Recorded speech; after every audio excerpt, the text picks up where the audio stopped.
semuanya, selamat datang di ZB Zada.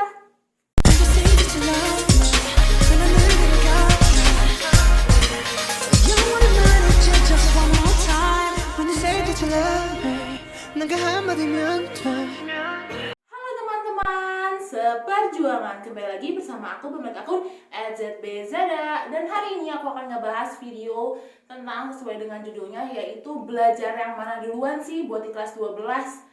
Oke, lanjut aja ke videonya. Oke, buat teman-teman yang sekarang di kelas 12 pasti bingung mau belajar yang mana karena ujian hampir tiap hari, tryout, belum lagi nanti UTBK yang nanti, terus habis itu mandiri, semuanya banyak banget ujiannya dan akhirnya jadinya nggak belajar-belajar karena bingung mau belajar yang mana. Oke, aku akan sharing ke kalian apa yang aku lakuin buat belajar di ujian waktu aku di kelas 12, yaitu kayak gimana. Jadi gini, kalau dari aku sendiri berangkat dari pengalaman yang aku lakuin di kelas 12, itu emang ujian kan banyak banget. Nah, di situ ada belajar untuk ujian di waktu yang sekarang, misalnya buat ujian sekolah atau ujian ulangan harian atau bahkan tryout sekolah gitu, tryout mandiri sekolah atau apapun, dan untuk UTBK. Jadi aku bagi dua gitu loh. Ini tuh aku jadiin satu setiap buat ujian-ujian selain UTBK, dan ini adalah UTBK. Nah, oke teman-teman, mungkin kalian ada yang nanya di antara dua ini, antara UTBK atau yang non UTBK, sebenarnya harus yang dipelajarin dulu tuh yang mana sih? Atau yang UTBK atau yang non UTBK? Atau bahkan ada dari kalian yang mikir kayak yang harus dikorbanin yang mana sih Kak? Oke, aku bakal jelasin ke kalian lewat notes, sebentar aku ambil dulu ya. Oke, jadi sebenarnya aku tadi udah ngambilin notesnya, aku mau jelasin kan, mau bikin video terpisah, tapi ternyata aku dapat paket dari Scarlett. Gimana kalau misalnya kita buka dulu, habis kita buka nanti baru aku jelasin ya di notesnya, oke? Kita buka bareng-bareng ya. Oke, jadi paketnya baru aku buka dan tada, ini adalah yang Agnes seriesnya dari Scarlett. Lucu banget, warnanya ungu terus kayak bentukannya kayak tas gini. Aku juga baru pertama kali lihat dan packagingnya oke banget. Jadi gimana kalau kita buka dulu ya? Oke, kita buka dulu. Wow. Di sini ada card tulisannya how to use-nya. Jadi kalau misalnya teman-teman nggak tahu atau baru pertama kali beli seriesnya dari Scarlett ini, kalian nggak usah khawatir karena udah tahu cara pemakaiannya, udah ada di sini. Dan wow, lucu banget. Jadi dapat segini banyaknya dari satu produk tasnya ini yang bagian Agnes series. Jadi aku bakal review satu-satu ya. Oke, kita mulai yang pertama. Oke, sesuai dengan card how to use-nya, yang step pertama adalah penggunaan facial wash dari Scarlett. Nah, aku sebenarnya udah 2 kali sama ini pakai facial wash dari Scarlett ini. Jadi aku udah tahu banget ini mengandung apa. Yang pertama ada glutathionnya, yang kedua ada aloe vera-nya, dan yang ketiga ada rose petalnya. Kalian bisa ngeliat kan? Nah, ini tuh ada kayak rose-nya di dalam facial wash-nya ini, dan ini adalah berfungsi untuk melembabkan kulit kalian. Jadi apapun tipe kulit kalian bisa pakai facial wash yang dari brightening dari yang Scarlett ini. Oke, sesuai dengan how to use card-nya, step keduanya adalah cara ini. Ini adalah toner.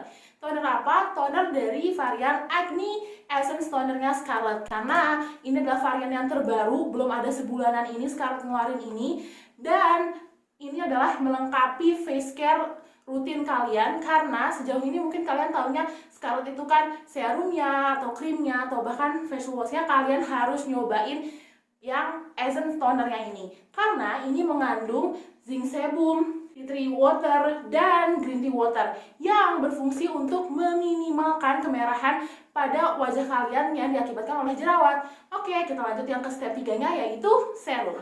Oke, step yang ketiga, setelah penggunaan yang facial wash sama tonernya, kalian menggunakan ini adalah serum varian Acne series yang serum. Nah, aku udah pakai ini dari Oktober 2020 dan aku udah sering nge-review ini di video aku juga kan, karena aku benar-benar sesuka itu dan ini works banget di aku karena ini mengandung tea tree water dan salicylic acid yang berguna untuk mengurangi peradangan pada kulit kalian dan mengontrol minyak berlebih di kulit kalian akibat dari jerawat. Oke, jadi kalau misalnya kalian belum coba, please kalian coba ini karena ini adalah the best varian yang pernah aku pakai di Scarlett, yang face care-nya ini tuh paling nomor satunya. Jadi kalian harus nyoba ini. Oke, kita lanjut ke step yang terakhir, yaitu step keempat, masuk ke daily creamnya. Oke, lanjut ke step yang terakhir sesuai dengan how to use card ini, yaitu penggunaan day cream. Oke, jadi ada dua.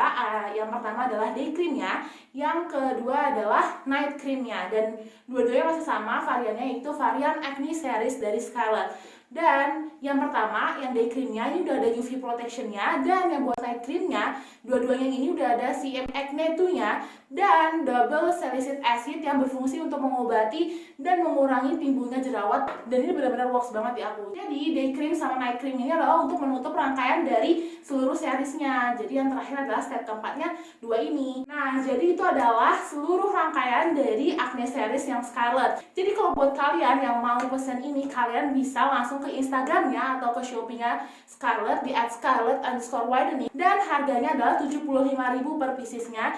Ini udah BPOM atau udah BPOM, jadi kalian bisa pesen ini langsung ya, cek dulu Instagramnya atau langsung ke Shopee-nya. Oke, terima kasih Scarlett. Kita lanjut ke videonya.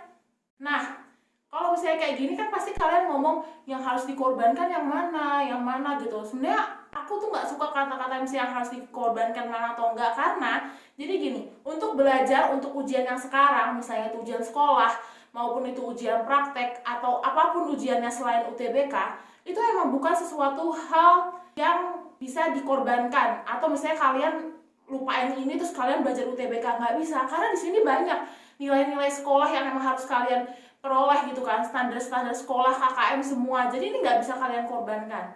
Tapi UTBK yang di sini itu nggak bisa kalian tinggal, karena UTBK ini nanti jadi salah satu syarat atau salah satu jalan buat kalian menuju PTN kalian kan. Selain itu terlepas dari SNM atau apapun, tapi UTBK ini salah satu jalan untuk kalian masuk ke PTN dengan cara ujian. Nah, dan ini tuh nggak bisa ditinggal. Yang satu belajar untuk ujian yang sekarang ini nggak bisa dikorbankan, yang satu nggak bisa ditinggal. Makanya jadinya dua-duanya harus jalan bersamaan. Kak, masa iya sih dua-duanya harus jalan bersamaan? Susah banget itu, kayak gimana? Oke teman-teman, jadi kuncinya adalah kalian harus atur jadwal. Aku nggak minta kalian harus belajar UTBK tiap harinya atau gimana, karena enggak. Tapi atur jadwal itu, biasakan atur jadwal tuh buat seminggu ini kalian buat apa gitu loh, nggak mau ngapain kayak gitu, diatur jadwalnya. Oke teman-teman, jadi kalau aku sendiri, aku gimana cara atur jadwalnya waktu aku di kelas 12 dulu. Aku bagi atas dua, yaitu pertama UTBK, yang satu adalah ujian selain UTBK. Di sini tuh masuk ujian sekolah, tryout bimbel, tryout UTBK, terus ujian praktek apapun selain namanya UTBK masuk ke sini. Nah, di antara kedua itu kalian emang harus per minggunya atau bisa dibilang per harinya untuk ngejalanin dua-duanya. Berat apakah berat? Iya. Tapi seenggaknya kalian ini nggak ada satupun yang ditinggal atau yang dikorbankan. Kalau aku sendiri, aku atur jadwalnya adalah setiap Senin, Rabu, Jumat aku nggak bisa diganggu gugat dengan apapun. Per urusan ujian praktek pun juga aku nggak bisa. Aku harus belajar untuk UTBK. Jadi kalaupun ada ujian praktek dulu misalnya sama teman-teman semua, aku bilang Senin, Rabu, Jumat aku udah nggak bisa, karena emang untuk UTBK. Jadi kalau emang mau belajar atau ngerjain tugas yang misalnya ujian praktek atau apapun di Selasa, Kamis, Sabtunya, kan soalnya Sabtu kan masih bisa dianggap hari kerja gitu kan, soalnya weekend banget kan di Minggu. Nah, jadi kalian bisa atur jadwal kayak gitu. Dengan kalian udah atur jadwal kayak gitu, kalian jadi terbiasa, jadi nggak bakal ada yang ditinggalin, nggak bakal ada yang dikorbanin, karena dua-duanya layak untuk dapat perjuangan kalian. Jadi kerjain dua-duanya dan atur jadwalnya. Kalau kalian nanya jadwal aku kayak gimana, ini nih jadwalnya ya. Jadi jadwal aku yang bisa aku lakuin di kelas 12 tuh kayak gitu. Kalian juga bisa bikin atur jadwal kalian sendiri sesuai dengan diri kalian. Yang penting dua hal ini nggak ada yang ditinggal dan nggak ada yang dikorbankan. Oke teman-teman, sekian dulu videonya. Makasih banget yang udah nonton. Semoga video ini bermanfaat. Oke, dadah, bye-bye. Jangan lupa subscribe and follow ZBZB. Oke, sampai jumpa di video selanjutnya. Bye-bye.